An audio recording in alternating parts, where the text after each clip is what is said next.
Question number 1 है, a student of 5th grade with visual deficiency should be. 5वीं कक्षा का जो छात्र है जिसको दृष्टि बाधित है वो यानी विजुअली उसको कुछ प्रॉब्लम है। बहुत बढ़िया Aminul Haq. Student of 5th grade with visual deficiency, 5वीं कक्षा के बच्चे को देखने में समस्या है, तो क्या होना चाहिए उसके साथ? Should be excused to do a lower level of work, उसको छोटा मोटा काम दे दो कोई, मतलब जो उसकी एज से कम का हो, या फिर हेल्प्ड विद हिज और her routine work by parents and friends, भाई जो उसका रूटीन वर्क है, दैनिक कार्यों में मदद मिले, उसके दोस्त और उसके परिवार के साथ उनकी मदद लेंगे, उनसे काम कराएंगे। Just 10 question Surabhi. या फिर treated normally in the classroom and provided support through audio CDs, normally class में ट्रीट करेंगे और ऑडियो सीडीज के थ्रू उसको सपोर्ट प्रोवाइड करेंगे। या फिर given special treatment in the classroom, मतलब आप स्पेशल ट्रीटमेंट देंगे क्लासरूम में उसको। बताइए एक बार, क्या क्लियर नहीं है भाई?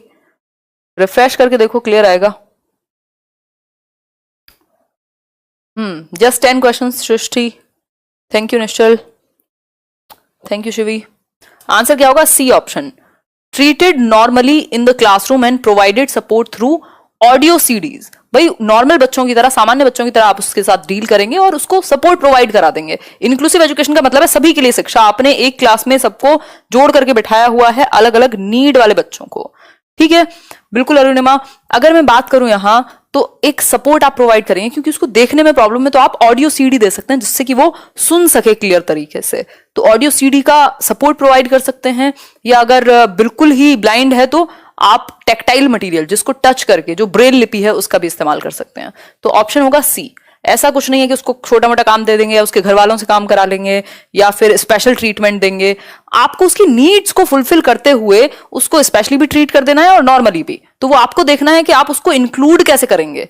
इंक्लूड मतलब सामंजस्य बिठाना है या फिर समावेशन करना है बच्चे का, ठीक, जिससे वो अच्छे से पढ़ सके, एक छत के नीचे सभी तरह के बच्चे पढ़ सकें। क्वेश्चन नंबर 2 है, अकॉर्डिंग टू पियाजे at which of the following stages does a child begin to think logically about abstract propositions. अमूर्त संकल्पनाओं के विषय में तर्कपूर्ण ढंग से बच्चा कौन सी स्टेज में सोचना शुरू कर देगा एज पर जीन पियाजे? बताइए एक बार। बहुत बढ़िया तहसीन, आंसर कीजिए। पहला ऑप्शन है कॉन्क्रीट ऑपरेशनल स्टेज में, दूसरा है फॉर्मल ऑपरेशनल, तीसरा है सेंसरी मोटर और फिर है प्री ऑपरेशनल स्टेज। अब जिन लोगों ने जल्दीबाजी में आंसर किया है उनका ईश्वर ही भला करेगा, क्योंकि पेपर में यही होता है, उनको भी पता है कि आप कितनी जल्दी में हो। कॉन्क्रीट ऑपरेशनल ऐसी थोड़ी ऊपर रखा है उन्होंने। कॉन्क्रीट ऑपरेशनल में लॉजिक आ जाता है, ये बात तो सही है, बट किन चीजों के प्रति? मूर्त चीजों के प्रति, मूर्त संकल्पनाओं, कॉन्क्रीट मटेरियल जिसको टच फील कर सकें। एब्स्ट्रैक्ट वर्ड जहां आ गया तो सीधा जाएगा आपका 4th स्टेज। 4th स्टेज क्या है? फॉर्मल ऑपरेशनल स्टेज, 11 से 15 वर्ष या 11 ईयर्स एंड अबव। तो ये औपचारिक संक्रियात्मक है जहां अमूर्त विचार आएगा। एब्स्ट्रैक्ट थिंकिंग और डिडक्टिव रीजनिंग, जो हाइपोथेटिको डिडक्टिव रीजनिंग है, निगमनात्मक तर्क, वो आपका यहीं आएगा। लेकिन सिर्फ लॉजिक पूछा होता, एब्स्ट्रैक्ट ना होता या यहां कॉन्क्रीट लिखा होता, तब हम कॉन्क्रीट ऑपरेशनल के पास चले जाते 7 से 11 वर्ष में। ठीक है बात, आगे बढ़ते हैं, नेक्स्ट क्वेश्चन पर बढ़ते हैं। नेक्स्ट क्वेश्चन है आपका question number 3, diagnosis of the gaps in the learning of student should be followed by. मतलब कि विद्यार्थियों के सीखने में जो रिक्तियां रह जाती हैं उनको निदान के बाद क्या करना चाहिए उनका? मतलब आपने डायग्नोज कर लिया, पहचान लिया गैप्स को कि कमी कहां है सीखने में उनके, है ना, तो प्रॉब्लम कहां आ रही है उनको, इसको आप किस चीज से फॉलो करेंगे या इसके बाद क्या करेंगे? बताइए एक बार। बहुत बढ़िया Vikram ji. Next, appropriate remedial measures, intensive drill and practice, systematic revision of all lessons, या फिर reporting the findings to learners and parents। क्या करेंगे आप? फटाफट से आंसर कीजिए, रिफ्रेश कीजिए अगर किसी को देखने में समस्या है। यहां से चीजें बिल्कुल क्रिस्टल क्लियर हैं। ठीक है अजीत, सी ऑप्शन कह रहे हैं आप। गलत गलत गलत गलत, बहुत गलती। देखो सिंपल याद रखना, जहां डायग्नोसिस आ गया, डायग्नोस करने के बाद आप इसको फॉलो करते हैं रेमेडी से, रेमेडियल टीचिंग, ये दोनों साथ साथ चलते हैं कहीं ना कहीं।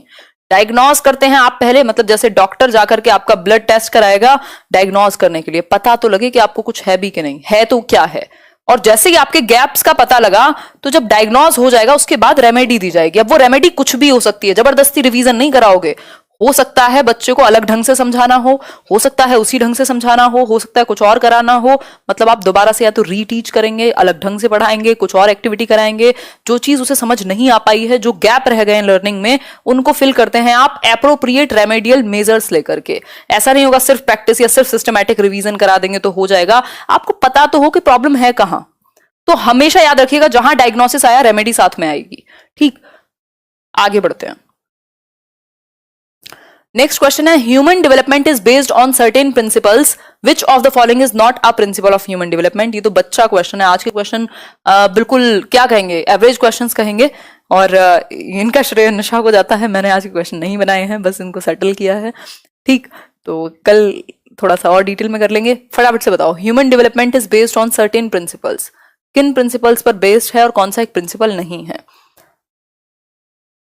क्या हुआ केदारमल जी, कहाँ गई आज की क्लास? चल तो रहा है सेशन ठीक से? एग्जैक्टली शुभांगी, आप लोगों के लिए तो लड्डू ही है, क्योंकि जो लोग नया ज्वाइन करते हैं उनको प्रॉब्लम होती है, आप लोगों को नहीं होगी, जो लोग पहले से जुड़े हुए हैं।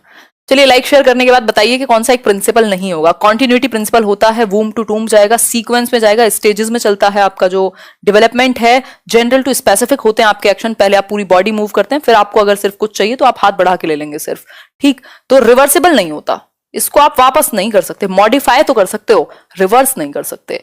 मॉडिफिकेशन में क्या चेंजेस आ सकते हैं, साइकोलॉजिकल चेंजेस आ सकते हैं, बट ऐसा नहीं हो सकता ना आप एडोलेसेंस में पहुंचे और आप इन्फेंसी में पहुंच जाएंगे, उसके बाद वहां से बैक गियर नहीं लगेगा। रिवर्सिबल नहीं होगा नवदीप, बट मॉडिफिएबल होगा। क्वेश्चन नंबर 5 है, अब कई लोग कहेंगे मॉडिफिएबल भी नहीं होगा, अब मैं उनको रिसोर्सेज बताऊंगी उन्हें कहां से पढ़ना चाहिए।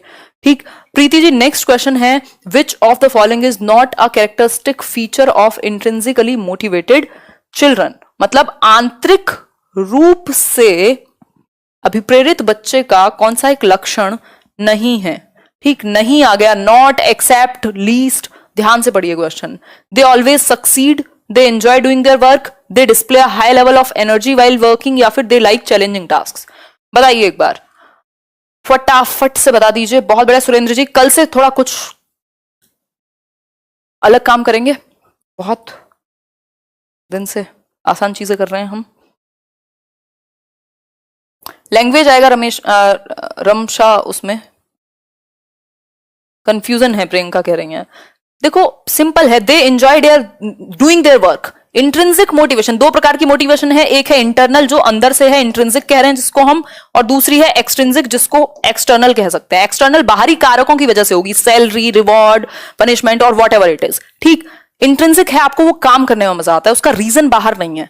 ठीक, तो they enjoy doing their work, बिल्कुल सही बात है, काम करने में मजा आएगा तभी तो इंट्रिंसिकली मोटिवेटेड हो। They display a high level of energy while working, high level of energy, तो कल कोई पूछ रहा था इतनी एनर्जी कहां से लाते हो, तो इंट्रिंसिक मोटिवेशन। ठीक, they like challenging task, obviously monotonous हो जाएगा अगर सब कुछ एक जैसा चलता रहेगा तो, है ना, कुछ अलग तो होना ही चाहिए। वो करा दूंगी मैं हेमंत जी, इंग्लिश और मैथ्स का सेशन करा दूंगी जितने रह गए। दे ऑलवेज सक्सीड, ये बहुत सारे फैक्टर्स पे डिपेंड करता है, और ये आप देख भी सकते हैं इतिहास उठा करके, बहुत सारे ऐसे अनएथिकल लोग भी कई बार सक्सीड हो जाते हैं जो नहीं होने चाहिए। तो सक्सेस का जरूरी नहीं है कि आप हमेशा सफल ही होंगे। ठीक है, आप हमेशा सफल होंगे ये कोई गारंटी नहीं है आपके इंट्रिंसिकली मोटिवेटेड होने की। ऐसे 2 बार ऐप डेवलप हो चुकी है लेट्स लर्न की, दोनों बार फेलियर हुआ है, अभी एक नए तरीके से काम चल रहा है। तो ये आपके जीवन में कहीं भी ये जरूरी नहीं है कि आप इंट्रिंसिकली मोटिवेटेड हैं तो आप हमेशा सक्सेसफुल ही होंगे, आपका हर काम सही ही होगा, है ना। तो ये एक सिंपल सा फैक्टर है, क्योंकि सक्सेस में बहुत सारे फैक्टर्स होते हैं, कोई भी एक फैक्टर, जस्ट वन फैक्टर नहीं हो सकता। ठीक, आगे बढ़ते हैं। देखिए एक बार, a teacher uses a dice labelled describe, predict, explain, summarise, deconstruct and evaluate. Each time after a topic is completed, the teacher throws the dice and asks students to answer a question based on the location of the dice.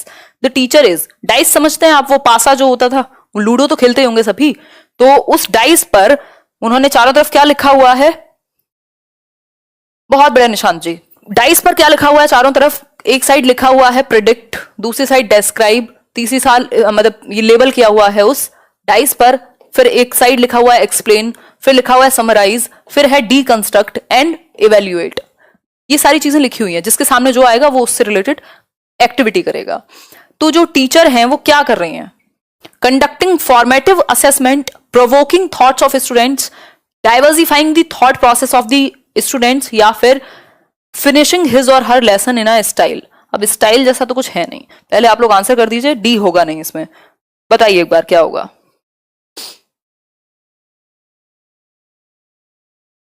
क्या होना चाहिए? First year के लिए नहीं होगा Ayushi, second year में दीजिए CTET. बहुत ही बढ़िया, बहुत ही बढ़िया। आपके आंसर्स मुझे क्लियर आ ही नहीं रहे हैं, नॉट क्लियर।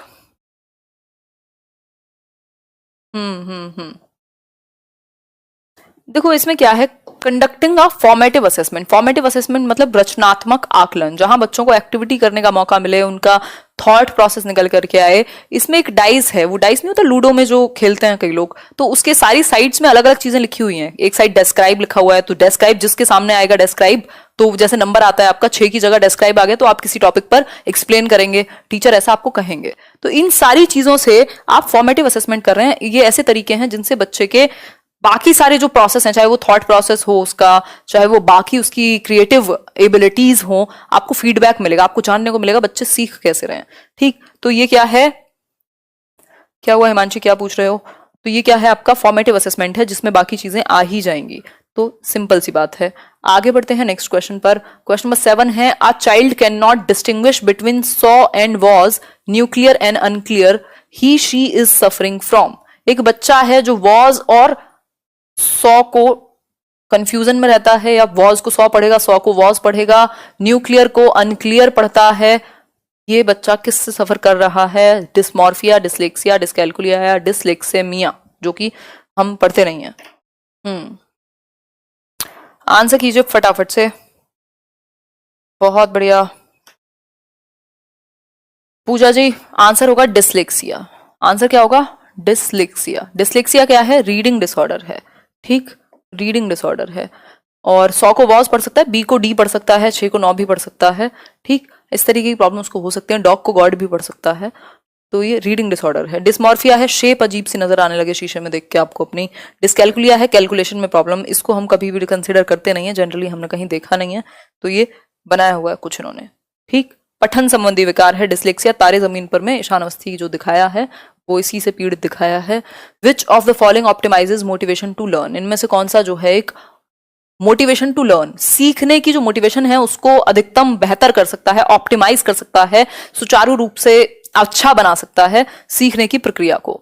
पहला ऑप्शन है extrinsic factor, motivation to avoid failure, tendency to choose very easy और डिफिकल्टी या डिफिकल्ट टास्क होगा, या फिर personal satisfaction in meeting targets. Answer कीजिए।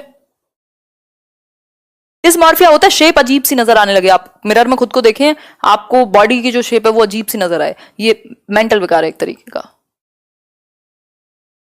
बहुत बढ़िया।